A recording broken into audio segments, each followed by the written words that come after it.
അപ്പോൾ ഒന്നും ചെയ്യാനില്ലാത്തൊരു വൈകുന്നേരം എങ്ങനെ സ്റ്റാർട്ട് ചെയ്യാമെന്ന് ഞാൻ കാണിച്ചു തരാം.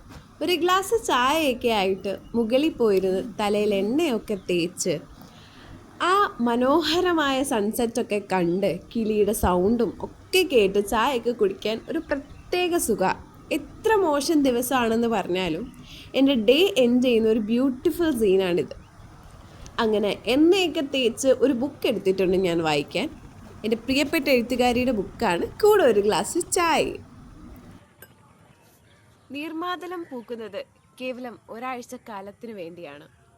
പുതുമഴയുടെ സുഗന്ധം മണ്ണിൽ നിന്ന് ഉയർന്നാൽ നീർമാതളം പൂക്കാറായി എന്ന് വിചാരിക്കാം. പൂക്കൾ വന്ന് നിറഞ്ഞാൽ ഇലകൾ കൊഴിയുകയും ചെയ്യും. അങ്ങനെ പതിയെ ഞാൻ ആ ബുക്ക് വായിക്കാൻ തുടങ്ങിയിട്ടുണ്ട്. ഒരു ഗ്ലാസ് ചായയും സൺസെറ്റും ആ ബുക്കും ഒക്കെ വായിച്ച് അവിടെ ഇരിക്കാൻ തന്നെ ഭയങ്കര മനോഹരമാണ്. ഒരു പക്ഷേ ഞാൻ എനിക്ക് വേണ്ടി കൊടുക്കുന്ന കുറച്ച് നല്ല നിമിഷങ്ങളാണ് ഇതൊക്കെ.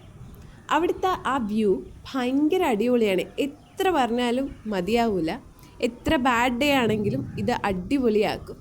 ഈ ബുക്ക് എത്ര പേര് വായിച്ചിട്ടുണ്ടെന്ന് ഒന്ന് കമൻറ്റ് ചെയ്യണേ. അങ്ങനെ 1-2 പേജൊക്കെ വായിച്ചിട്ട് ഞാൻ ഓടിപ്പോയി കുളിച്ചിട്ട് വരാം കേട്ടോ. വീഡിയോ ഇത്രയേ ഉള്ളൂ. ഇഷ്ടമെങ്കിൽ like, share and subscribe. Tata, bye bye, see U.